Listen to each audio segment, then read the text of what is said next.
And so, welcome back to Shetland, John.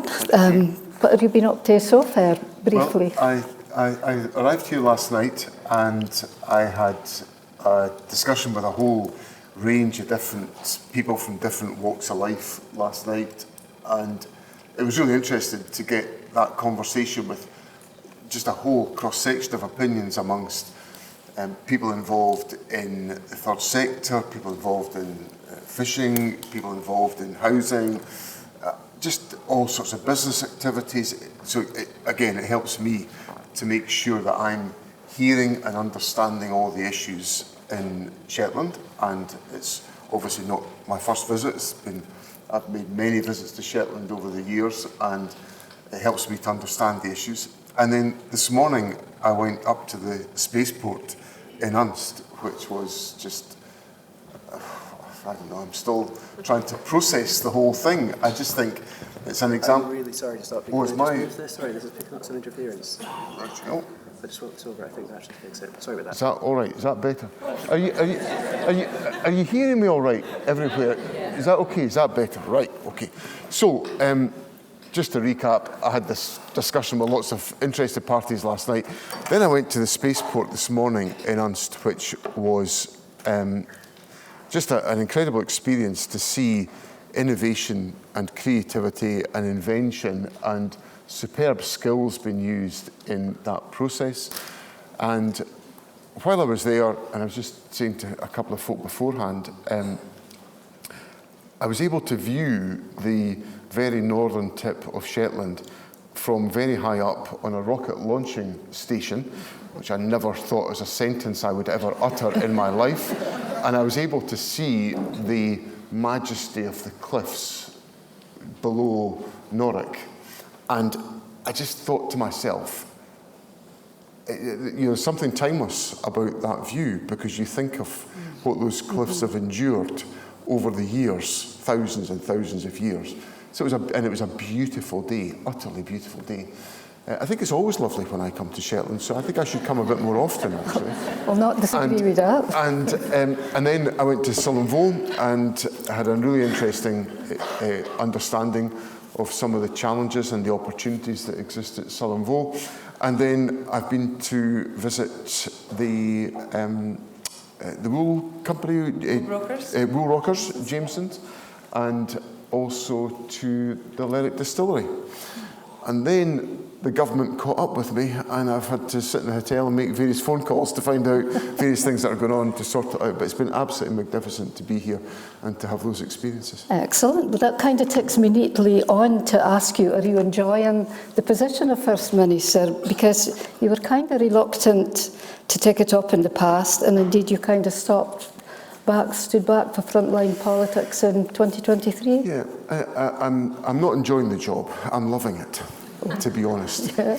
And in 2023, when Nicola Sturgeon stood down, I'd been Deputy First Minister for 9 years. I'd been a Senior Minister for 16 years. And I felt as if, I thought long and hard about standing to be the First Minister. Indeed, I was in Aberfeldy in my constituency on Saturday. I was telling one of my colleagues that I went for a walk in the Birks of Aberfeldy, during which I decided not to stand for First Minister. I took the fresh air to rationalise in my mind whether it was the right thing to do, and I thought it was time for me to make way for new faces and new ideas in the SNP and in the government.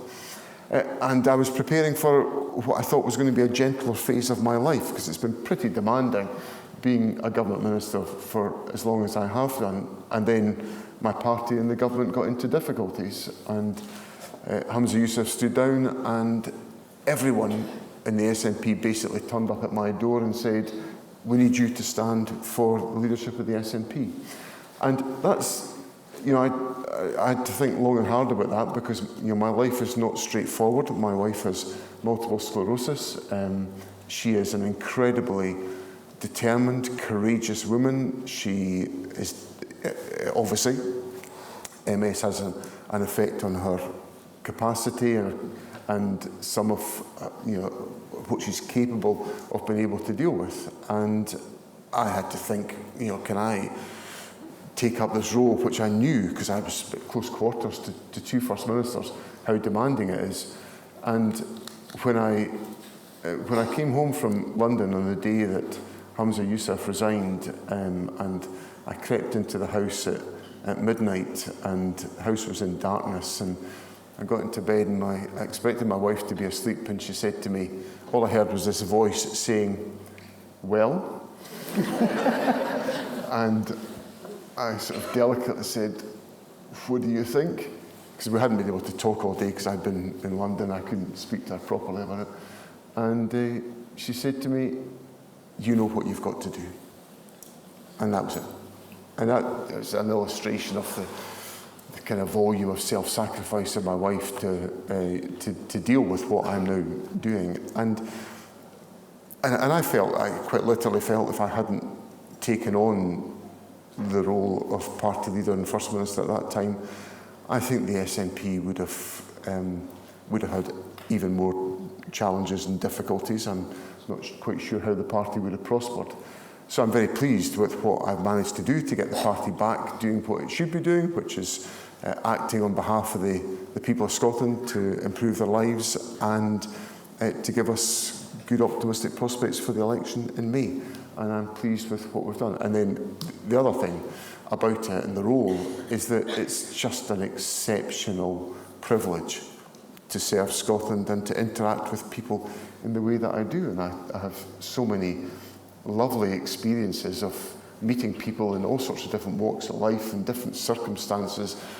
And then I also have the ability to take issues away and sort them and fix them. So it sounds like no regrets then. Oh, I've absolutely, I'm so pleased I decided to do this. Yeah. And most importantly, I got the permission of my wife to do it. Always a good idea to have that under your belt. So, yeah, well, splendid. And as we said, the purpose of the evening is to find out more about you and Hannah Mary. And I will come to you in a minute, Hannah Mary.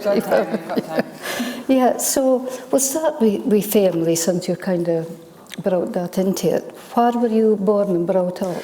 I was brought up in Edinburgh, born and brought up in Edinburgh, and my parents were. My dad he's a motor mechanic. He had did an apprenticeship just after the war, and his skills that he acquired then lasted him for the entirety of his working life. And my mum looked after us at home. She was a very gifted and capable woman, but at the age of 14 she had to go out to work. She was the Ducks of Boroughmuir High School in Edinburgh, and at 14, and she had to go out to work because that was what the household required. And I got into real trouble with my daughter, who's now in her early 30s. When I was just after my mum died a few years ago, I was bemoaning to Judith that my mum had to give up work. She hadn't been able to go to university. She would have been a great teacher, a great lawyer, a great accountant, a great advocate of all sorts of things. And Judith said to me, "What makes you think she wasn't?" And actually, when I thought about after that remonstration from my daughter, it's actually that says it all. That my mother was a great educator, lawyer, counsellor, advocate, champion. By the way she lived her life, she didn't need to go to university to do it. She demonstrated that to us throughout her life. One of the great influences in my early years of my life was the fact that my dad's mum lived with us. She was widowed very young, just after the end of the war, and she was from Strongness in Orkney. Yeah, I was going to ask you about that, your island connection. She lived with us throughout my parents' married life until her death. And I used to go and sit and chat to her before I would go to my bed at night, and she would often tell me about life in Orkney and Strongness. Whenever she talked about home, she wasn't talking about Edinburgh. She'd been in Edinburgh since about 1920, I think.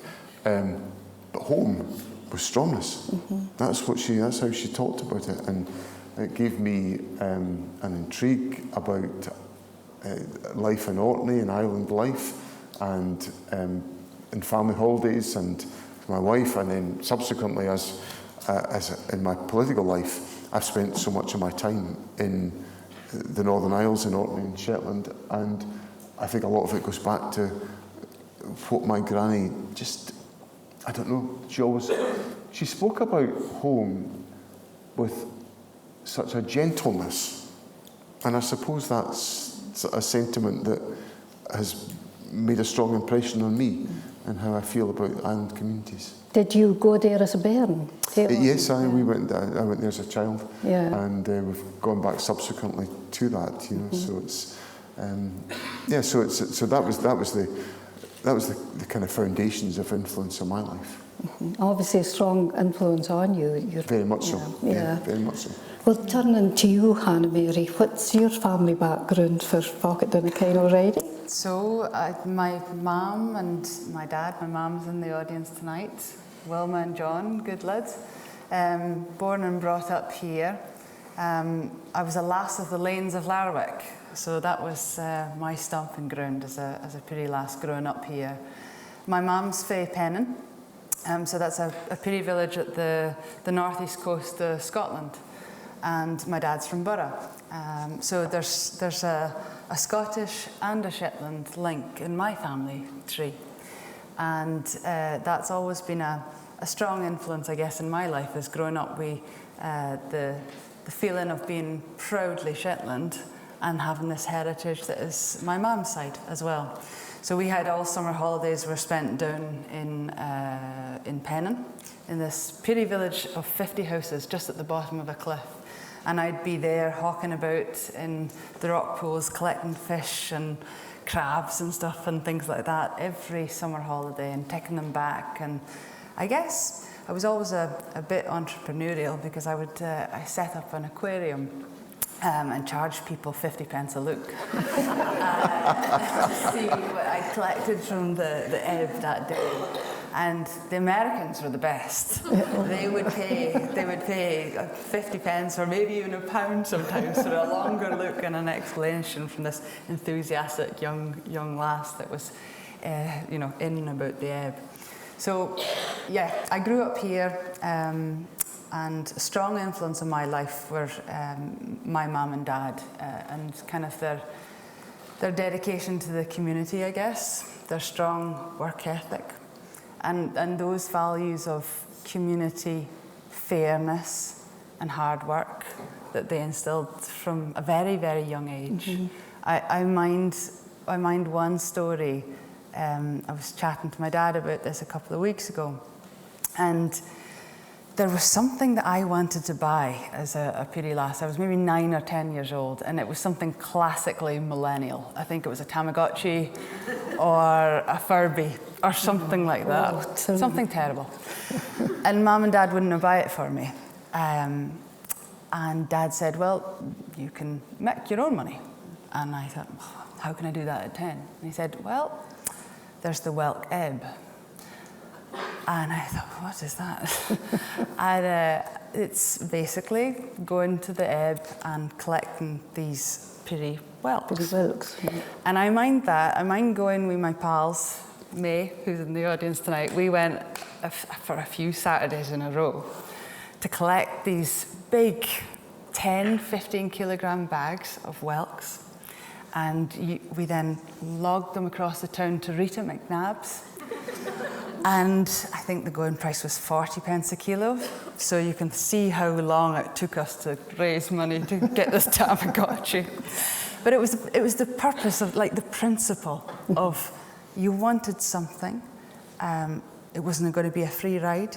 So what could you do to kind of be a bit entrepreneurial and a bit creative? And out in the ebb with my best pal, doing something meaningful, that's a good life lesson. It is, and sore back, but I want to did you get the Tamagotchi in the end? I got the Tamagotchi in the end. It was quite a few months of hard work, but got it. Yeah. And a good life lesson. Excellent. And you have mentioned your granny to me before as well? Yes, so that's who I'm named after. So my granny Mary, which was my mum's mum, she was from Pennon. She lived in Gamery, which is the neighbouring village in the northeast of Scotland, and she was a midwife and she was a teacher, and she was just this pillar of light and strength and influence in our life. She was up here all the time. She would travel up here and stay for weeks and months on end. She died when I was quite young, when I was 12, but she left a huge mark on me and my sister. She was somebody that was just in and about children the whole time. And she just loved spending time with children. She always had time for us and for our friends as well. So she was at sort of summer shows with us, and she would come to concerts that we would do in the house or in the gang or something like that. And so she was a big influence on all our lives. And I know what a hole she left when she died. And that's a story that we have from across our family, is of strong women, of being prepared to take space. My granny was one of them, my mum is one of them, my sister's one of them. And our great granny Rose on my, let me get this right, Mum, on my mum's dad's side. She was, again, I guess it was your sort of mum's generation. She had to leave school at 14. And she had to go and work as a maid for one of the lairds down in the mainland of Scotland. And she was just this pillar of light and life, just like my granny. And these were the stories that we were brought up on, of women from both sides of my family claiming space.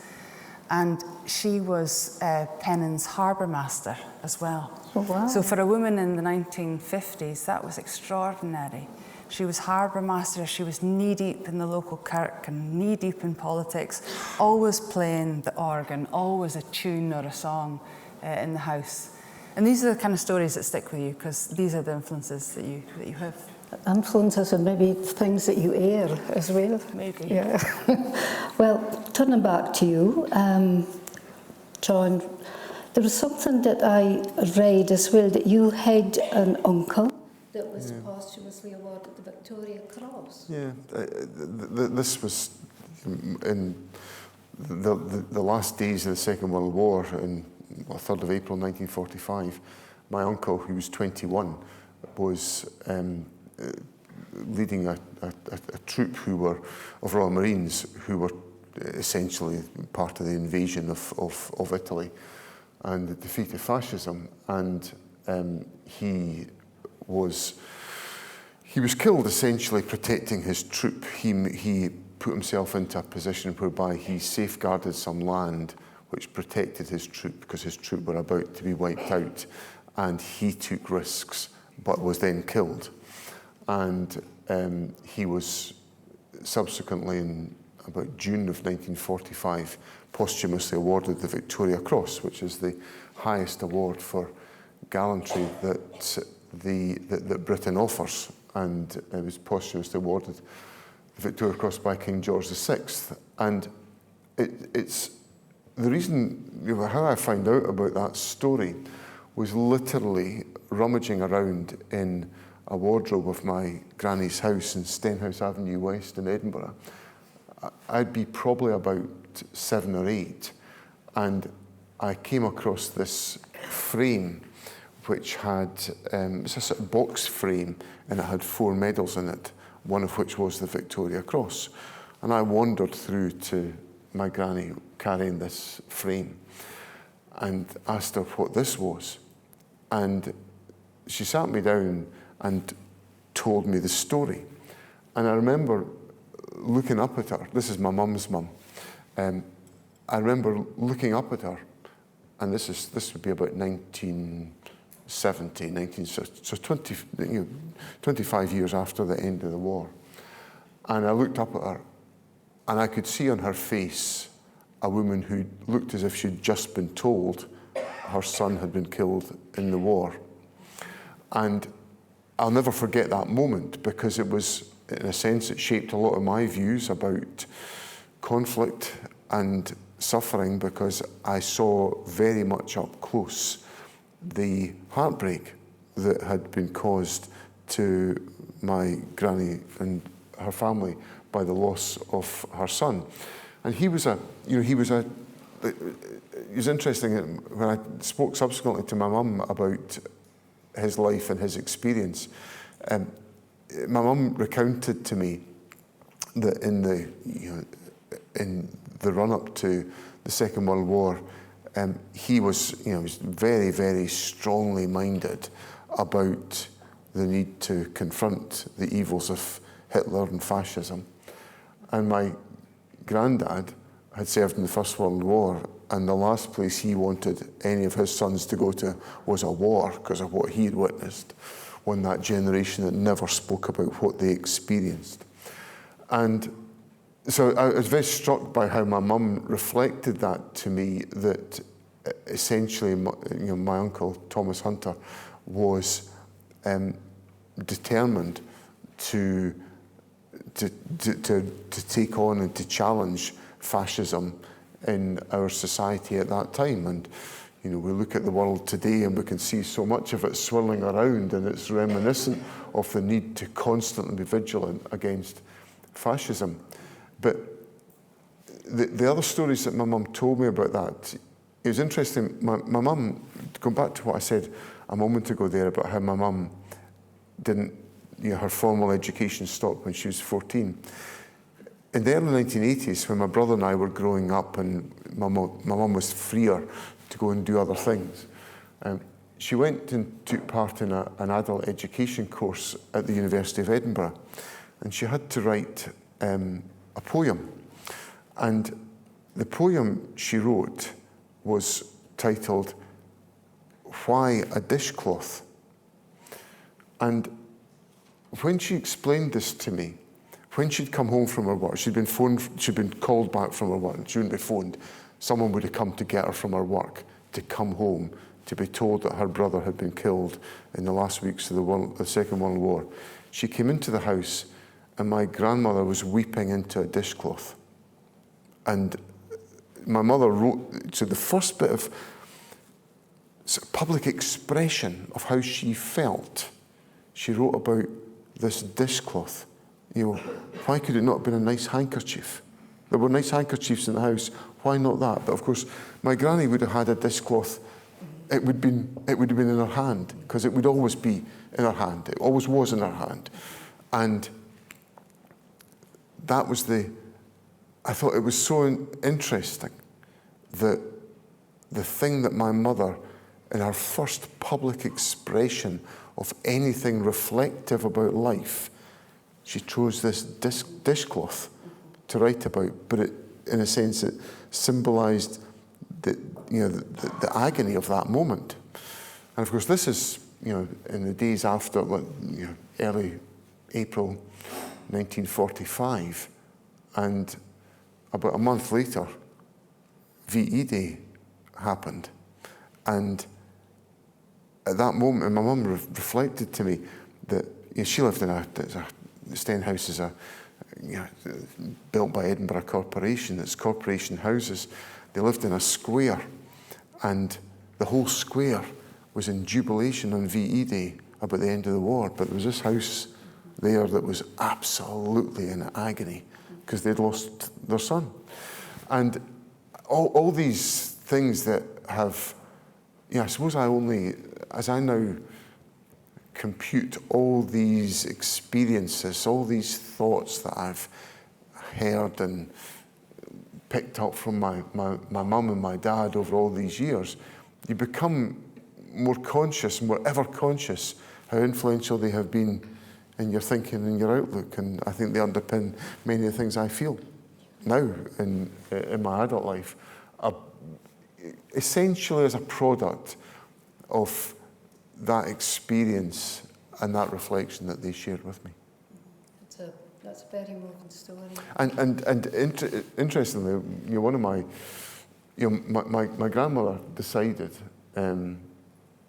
to, probably in about, I don't know, not long after I found the medal, she was getting older and frailer, and she didn't, the medal did not although it was a symbol of enormous sacrifice, it's a hugely significant award in military circles, it never brought my granny any comfort, because she'd lost her son. She never ever got over it. And I can now realise that and reflecting on that. And so she decided in the 1970s, not long after I discovered the medal, to donate it to the Royal Marines Museum into their lifetime, for their forever safekeeping. And one of the reasons, or one of the reasons why she thought that, was the curator of the museum at that time had been my uncle's commanding officer in 1945. And my dad has, to this day, a letter that was written by Captain Bob Loudon to my granny, dated the 26th of April 1945, so it's a few weeks after my uncle's death, written in his own hand, which expresses the sorrow and the grief of, and this is before the Victoria Cross has been awarded. This is a letter from a commanding officer to a grieving mother, written beautifully, with care, with loving attention, understanding the suffering of my granny. And my dad has that letter, so it was written at a moment of extraordinary grief from my grandparents. And my granny never forgot that. She never forgot that act of kindness of getting this letter, which she cherished, because my dad still has it. It's in an album he has in the house. And I suppose that has left a big impact on me, because I think I'm ever more conscious of the importance, in whatever walk of life you're in, of treating people properly. Because that was an experience. You know, my granny would have had formal notification of the death of my uncle, of course. But Captain Loudon decided to write her a personal letter to express in his own hand just what it felt like to them and how he wanted to express that to my granny. And I think those acts of kindness, again, I think are so important in the way in which we live our lives today. But it's so meaningful and Totally. honest, I think. Yes, and I think it was probably, I think, that, you know, that single sheet of handwritten paper to my granny, I think probably brought her more comfort and solace than anything else. More than the Victoria Cross. Well, it was a symbol of bravery, but it didn't give her any solace. Exactly. Well, I think we'll maybe lighten it up a pretty bit. No? Go on to education. Were you academic, John? Well, that's a moot subject in a household that's got a student at National 5 just now. I think my wife thinks that she and I must have been devoted students all of our school days, with the way in which she's encouraging our son to concentrate on his National 5s just now. Yeah. Anyone else going through the same experience just now? Yes. So, you know, I got through school. I got enough to get into the University of Edinburgh. So I must have been concentrating at some stage. I loved at school. I loved history and modern studies and English. That was where my interests all were captured, and that led to me going to university to study politics. And I was obviously very interested in politics, but I ultimately wanted to, when I came out of university, I wanted to become a history teacher. Really? But yeah, but unfortunately at that particular moment, there was just no intake of history teachers. There was no places at the teacher training college, so I went off and did other things, and that ambition escaped me.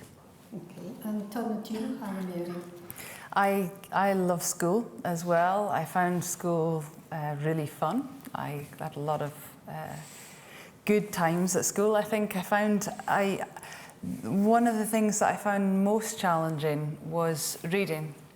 reading, writing and spelling. So I wasn't into English in the way that you were, John. I was more on science and maths.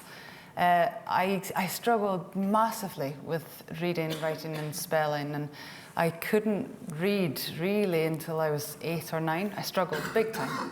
And it was Treasure Island, the book of Treasure Island, I remember it, was the book that got me into reading. My mum and dad were never so worried about that. They just said, well, she'll take her time as to what she needs, and this will click eventually. And it did. And once I got Treasure Island, kind of read it and read it and read it, just kept reading it, things started to kind of fall into place. But that struggle with English, which is quite funny or contradictory, because I like to speak. And I think communication comes in different forms. It doesn't just mean that you're a good speller or writer or reader. You can be auditory as well. But that struggle with English persisted right through. And I failed my English higher. And I wanted at that time, John, to be a chemistry teacher. Mm-hmm. And I needed my English higher to be a teacher. And it was something that taught me about failure in a big way, because I had tried so hard to pass English, harder than the 4 sciences combined. And the 4 sciences were fine and passed them. But I tried really hard on English, and I just wasn't able to get it. I struggled, I ran out of time. It was just a real struggle for me. So what I did was I went to the Shetland College to do a communications course in the evenings, and also got some additional help from Celia, who runs Blythe Welcome. And I'll always mind that, because she was able to break down the English curriculum into bite-sized pieces that made sense, and help me with my spelling, help me understand the paragraphs and the way that sentences were structured. So I really liked school. I loved the sciences and the maths, and that I get away to university to study chemistry and geology. I've always loved nature. I've always been hawking about in the ebb, whether it's to get whelks or to charge tourists to look in an aquarium bowl. But I've always loved nature, and so that's why I decided that the science of the planet, that geology, was what I would throw my kind of my academic career into. And I graduated as a geologist and then did a master's at Mareel in London, and then went into the oil and gas industry, into the energy industry, as a geologist, exploring and putting those skill sets to use. And that's been your main employment over the past 10 years? It has, yeah. So I've had a fantastic experience in the energy industry, from oil and gas, as it is so important here in Shetland for so many hundreds of folk, to renewables, to looking at more different emerging technologies, like carbon capture, looking at different fuels that we'll be needing to use in the future. And I've had a career that's been an absolute privilege, actually, to be exposed to these big projects. To get an experience in project management and negotiation, skills that I think governments really need. I think we need less career politicians, and we need people that have actually had a lot of experience from different walks of life. Oh, that brings me back to you, John. Sorry, John. Listen, I had a real job before I became a Member of Parliament. That was my next Well, exactly. Have you ever had a job? Yeah. Have I ever had a job? Yeah, well, I had a proper job for about 10 years before the people of Perthshire decided to send me to the House of Commons. But yeah, I had my career before. I had a private sector career before I went into Parliament, and that was first of all with a business development consultancy firm. And the first day I was in there, it was a small firm, and the managing director sat me down and showed me the company's books, which basically relied on the principle that I had to earn a certain amount of fee income for the company if I didn't do that, then nobody could get their wages paid. And it was quite a simple illustration of the reality of how does the world go round. And it actually needed to be no more sophisticated a lesson than that. And we did a whole host of really interesting work in local economic development. We did work on saving companies that were facing difficulties. So I had to go into companies, in my early, I'd go in my, how old would I be? My mid-20s, and have to do some pretty tough stuff in companies to sort out issues that were not being confronted. And I learned so much about the running of business as a consequence of that experience. And then in 1992, I went to work for one of Scotland's greatest companies, the Scottish Amicable, a mutual life assurance society. And again, it was a very different nature of organisation. It was a large organisation, but it was a mutual life assurance society. It had a culture about it, which basically, I would say, the people who worked there felt they were responsible for the livelihoods of the people who were investing in them. I mean, ordinary people, because we were a mutual life assurance society. We had millions of policy holders, and we had to, their future depended on our actions. So it wasn't cavalier, it was careful, it was wise stewardship, it was thinking about, well, what we do today is going to have an effect on what somebody might face in 30 years' time. So it was the culture in the organisation taught me so much about how you have to steward, when you're responsible, and this has had a huge effect on my political life, how you've got to carefully steward your actions because of the consequences on others. So it's a bit like how I feel about some of the avarice that you see in corporate society, that, if I get a great bonus today, it doesn't matter what the consequences are for somebody in 30 years' time. But the culture of Scottish Amicable was completely the opposite of that. People thought about, well, we better be careful about what we're doing today because somebody in 30 years' time is relying on us getting it right. And I think there's a lot of lessons I learned out of that. And then the people of North Tayside sent me to the House of Commons, and I have been a politician ever since. Okay. Well, good But it was, I think those, and where I agree entirely with Hannah Mary is I think there is enormous strength in politicians having an experience of what the world's actually like before they become a full-time politician. And that was the benefit I had of over 10 years working in the private sector in advance of being elected to the House of Commons. And returning to you and entrepreneurship, you started the hair sauna here with your husband, which I have to say, when you first started it, I was a bit sceptical. I thought, I don't know if Shetlanders I'll go for that, but it's been a huge success. You were the only one. I mind Dad again sitting me down and saying, Hannah Mary, you're never going to get Shetlanders throwing themselves into the North Sea half naked. And yet... I almost feel obliged to ask for a show of hands about which Shetlanders are prepared to throw themselves naked into, or half naked, I should say. Half naked, sorry. Oh, hands up. Look at all these half-naked people. My goodness. Did you bring your trunks or your... See, what John doesn't know is that this finishes at 8:30, but the heart on is firing up right now. I've got a constituent who runs a business in Loch Tay, who is now a floating sauna. So it goes out into the water and you do whatever you do in the sauna. My advisors tell me that you sit and relax, which is you can imagine how much opportunity there is for me to do these kind of things.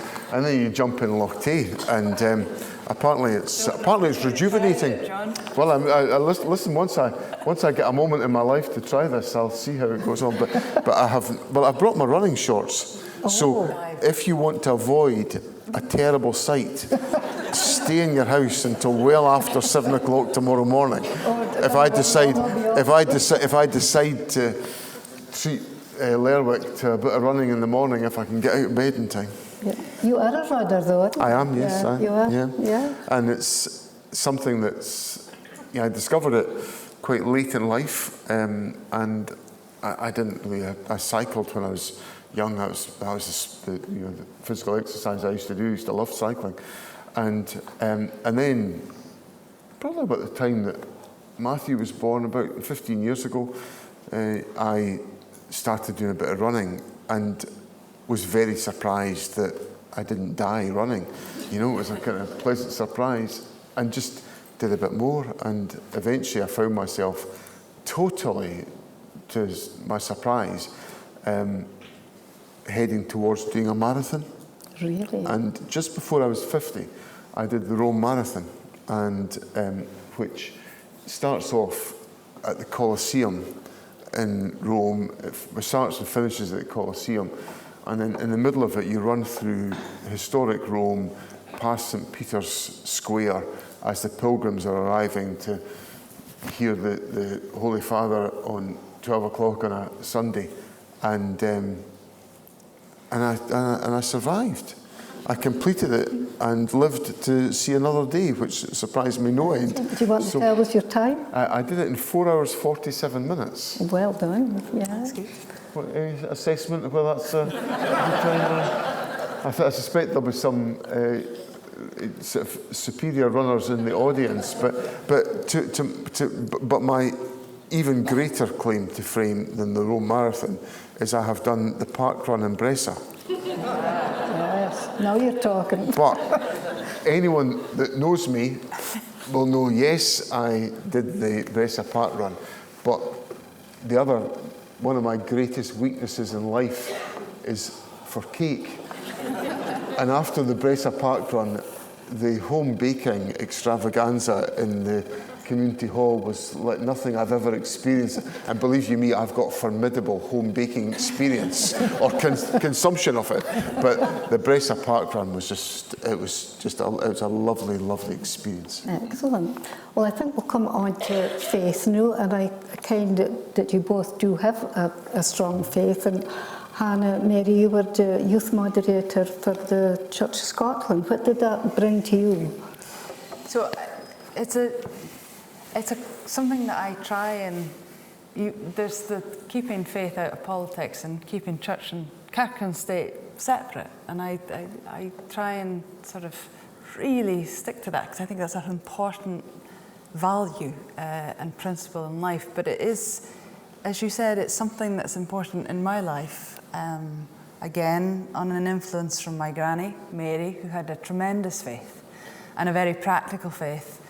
I have very little time for dogma. I have a lot of time for dignity.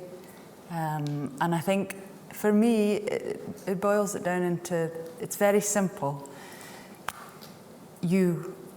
My faith and many faiths teach people to feed the hungry, heal the sick, and welcome the stranger. And that is the basis of it. And that's what I mean by I have very little time for dogma. It is about the practical application of that. And my granny taught me that. My mum instilled that in me. Dad always says that he hopes he'll get into heaven on Mum's coattails. I mean, if anyone can do it, I think it would be you, Mum. But that sort of faith upbringing was very important growing up.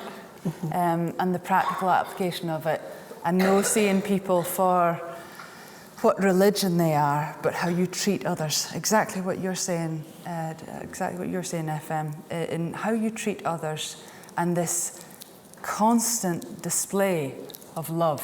Because actually, in today's world, love is actually the most powerful source that there is. And our world needs a whole heck more of love. It's a radical.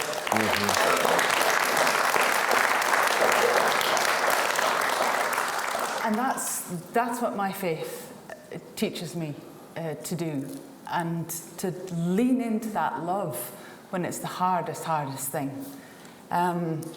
So will I leave faith out of politics? It's part of everything that I am, and I would find it very hard to separate those values that I hold dear. And so it's an important piece of my life. It's not one I speak about a lot, but since this is a conversation about us behind the politics, I choose to share it with folk because it's important that you can, that's the values that I hold dear.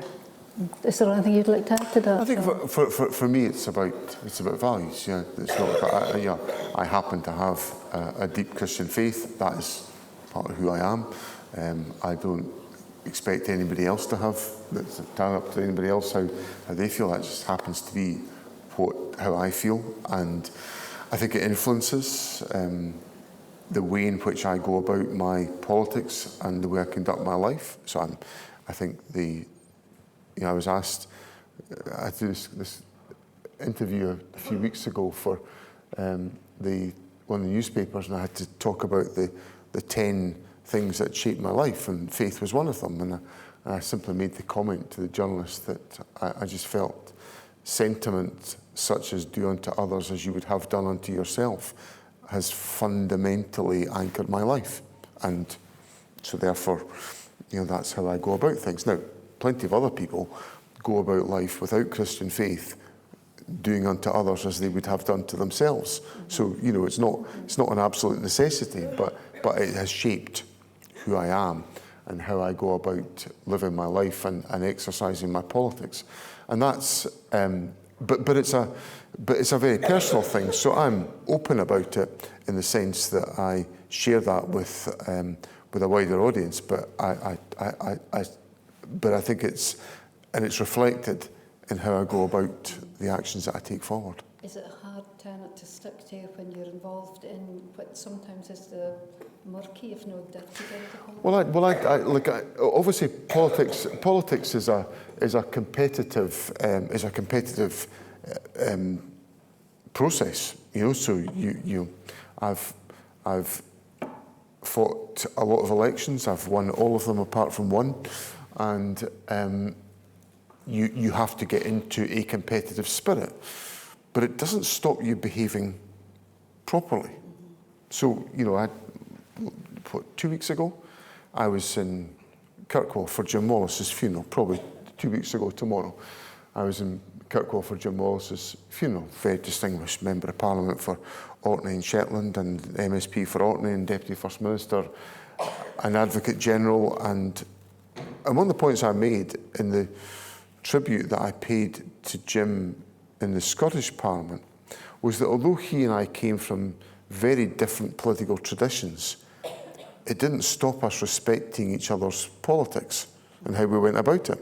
So he never questioned my motives and I never questioned his, because, we just believed different things about how the world should operate and what steps we should take. But I recognised that Jim was taking his stance with good intent, and he believed that I was doing what I was doing with good intent. We just disagreed with each other, and you have that honest conversation with the public for the public to reflect on that and the public to make their choice. But I suppose I don't think it's at all difficult to stick to those tenets of what you do, because I actually think it underpins what I do, because what I do is I tell it the way it is. I tell the truth. I'm honest about what I say to people, and I think some of that comes from the foundation. Well, my Christian views about the pursuit of the truth and how you share that truth with others. And sort of going on to what it's like on the internet, social media, and all that sort of thing. There's so much vitriol out there now, and sometimes harder even for women, but I'll come to you in a minute. But how do you cope with that? Because some of the stuff I'm seeing online is just quite shocking nowadays. It's interesting.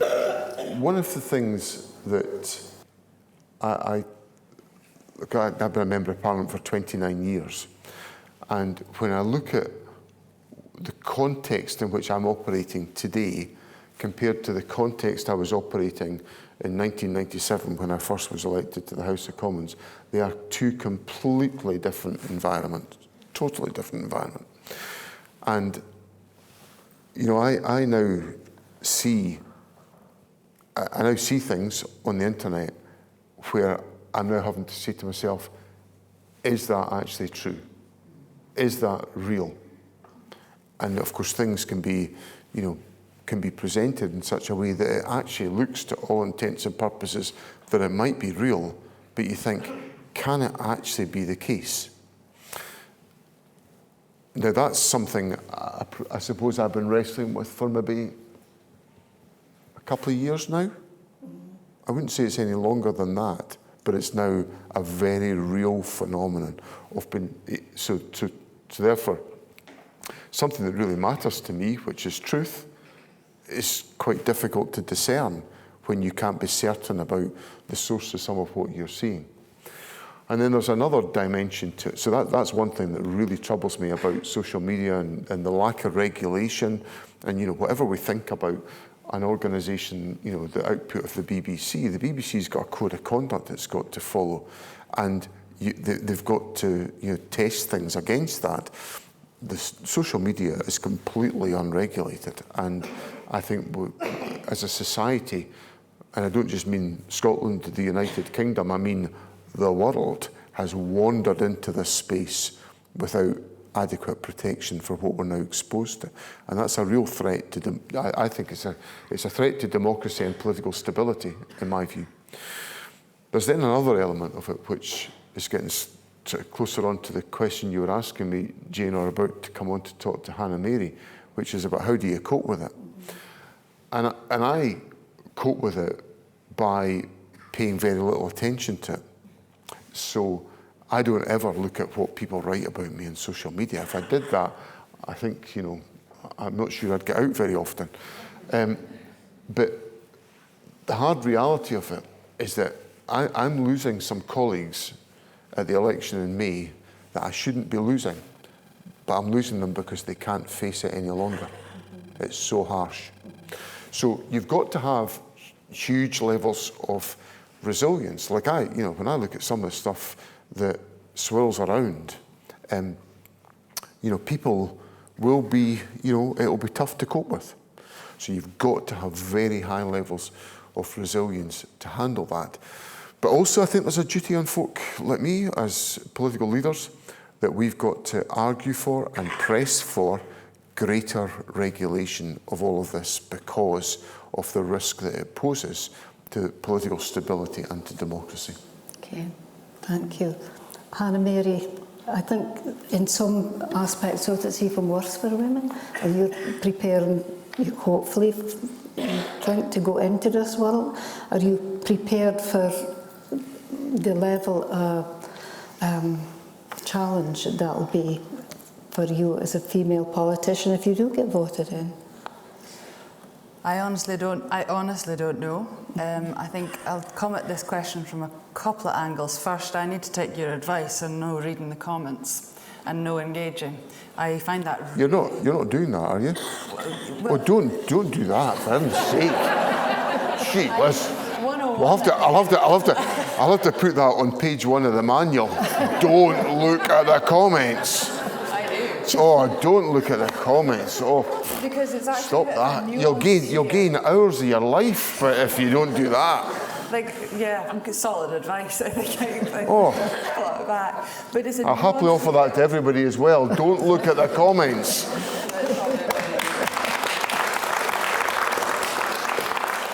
And I think it's different here as well because Shetland, you can what is online, and and Facebook is really used here in a way that it's no used elsewhere. I would say, and so you can where Shetlanders or where no, and I feel obliged to respond when I see it's a Shetlander and when I see it's a potential votee or somebody in the community. So I do engage to an extent. There's then the second level, which is the online stuff that does come from absolutely everywhere and anywhere. And as a woman in politics, and there's only two of us in this race, myself and Emma, and I have absolutely zero time for bullies, zero time. And there are a lot of bullies out there, and I've seen that there have been attacks on appearances for both Emma and I. And I make it a duty to engage there and then when I see it, if it's on Emma or myself, because I cannot stand bullies. And I see that the male candidates are not getting attacked for their appearance, on how they look. That, for me, is a red line. And it's so. Do I have a tough skin? No. Do I have a thick skin? No. Do I have resilience? I think I do. I have that from my faith, from my family, from my friends, from this community. And it's that resilience that keeps me going. But I do need to take your advice and no read the comments too much. And respond. But I think I want to talk about the sort of the dichotomy, if that's the correct word, of having to be a woman in the corporate world, in the work world, in politics, in life in general, because there's this double standard. You're either too much or you're too little. You didn't lean in there enough, you didn't speak up there. Don't become a mother just yet. Oh, you'd be a fantastic mother. There's this dilemma, and just you get on both sides. You're either too much or too little, too loud or too soft, too aggressive, too humble. It's a wonder that women can even function at all.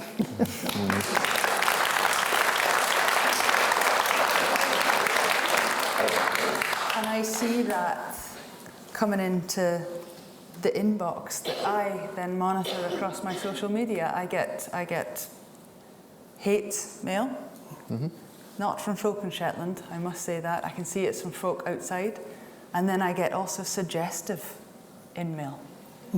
And so you have to deal with both of that. And you'll have to deal with a lot more if you get in, I presume. It's going to be... Well, I think that's, like, I think, you know, I come back to the point that I made, that you know, it's a very, very different environment to the one that I went into 29 years ago. And I'm concerned about it, because, as I say, I know that I'm losing a number of colleagues, mostly female colleagues, who just have had it and they won't take it anymore. And that's a terrible loss, because they are incredibly talented people, voices I don't want to lose, but I'm losing them.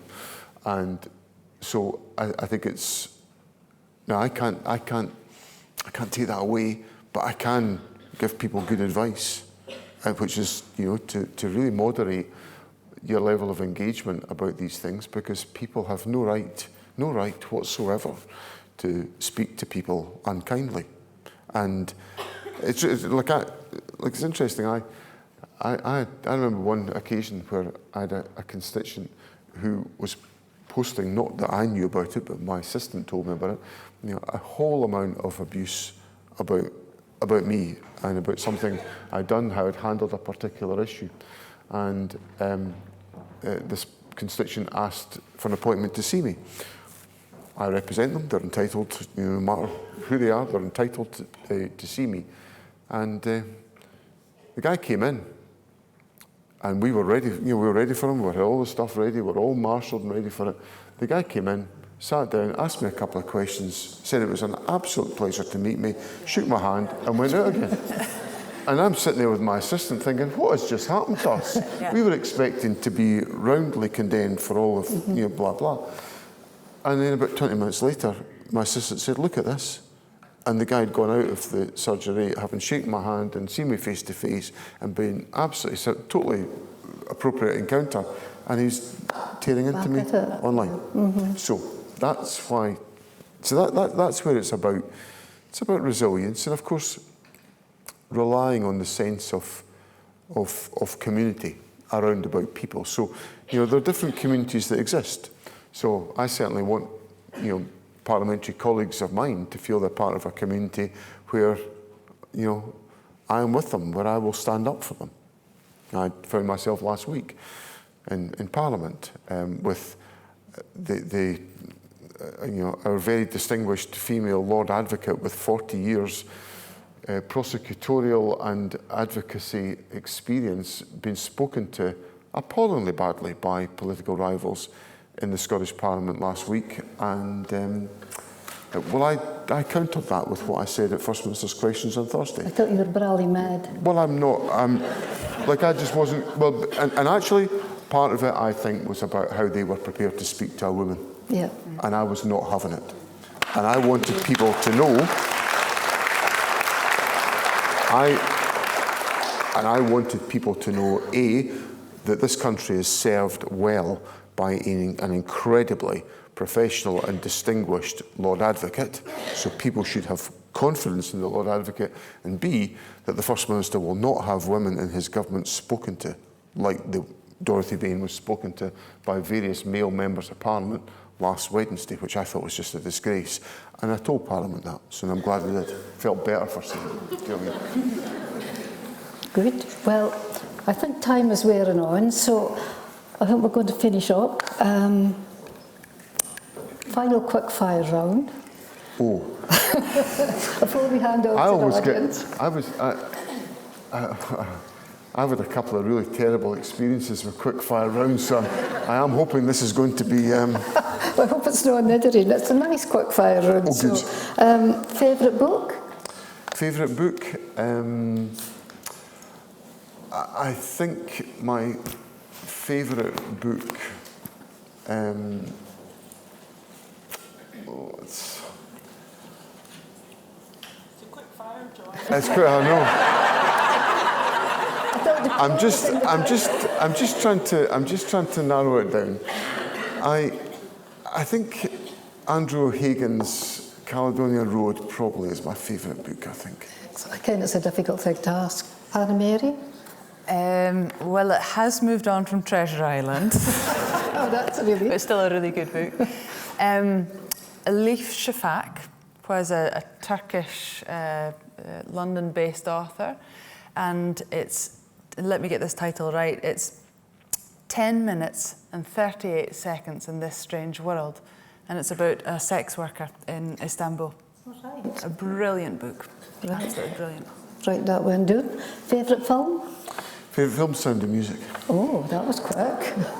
So I've actually had, you said we were going to do a quick fire, and I was going through, what's my favourite film? And This is where we find out that Hannah Mary got told the questions beforehand, and I didn't. No. It's just the injustice of the world. It helps to have friends. Exactly. But I was going through it and I was thinking, it's Sound of Music, because last night I get away from that. My favourite film is Den Tall Man, The 12th Man. And it's about, and I'm wishing my dad was here because he'd love me saying this, it's about a Norwegian resistance fighter in World War II, Jan Beltestrund, that came over on the Shetland bus. So Den Tall Man, I think it's on Netflix. Excellent. Best gig you've ever been to? The Jam, Playhouse Theatre, 1982. Good choice. Now, Hannah Mary. I'm definitely not cool enough to go to gigs. The good lad that is cool enough is in the second row. My sister, she goes to a lot of gigs. You're not? No, I would rather put on a ABBA soundtrack, glass of wine, dance in the kitchen. Favourite holiday destination? This might not be very popular in Shetland, but it's the island of Tiree. Oh. And I must, one of the reasons why my wife and I fell in love with Tiree many years ago, and we've just gone every year, and our son surfs and we've kayaked and we've paddleboard, and we've also gone to the Tiree. We go to the Tiree Music Festival. Can you believe that? Me at a music festival with all these festival hangout people. But what is so important for me about Tiree is essentially the peacefulness of golden sands and turquoise water.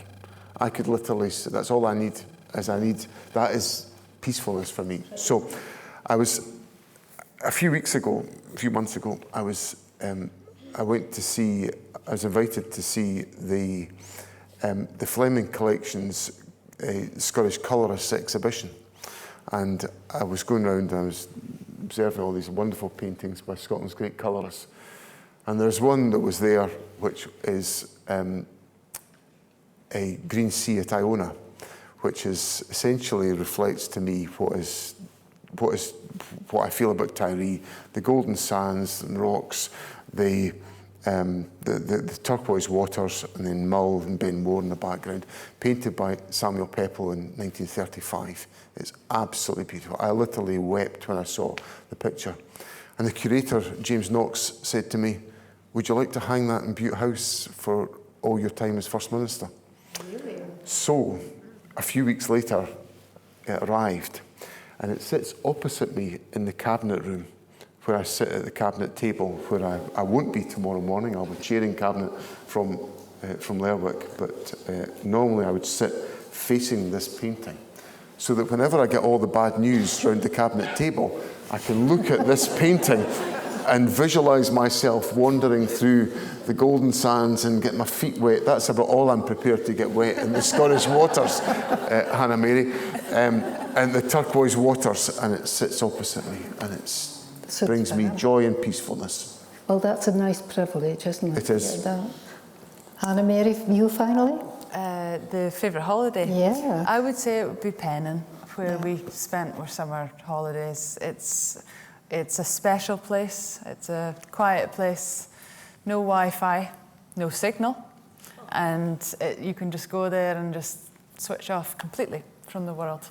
Fantastic. And heritage as well. My mum's family, and that sense that even though there's only 8 folk that bide in the village permanently now, it's still got that place. Mm-hmm. Lovely. Well, thank you both very much. I mean, we'll do a kind of... Is that the quick fire over? I can relax now.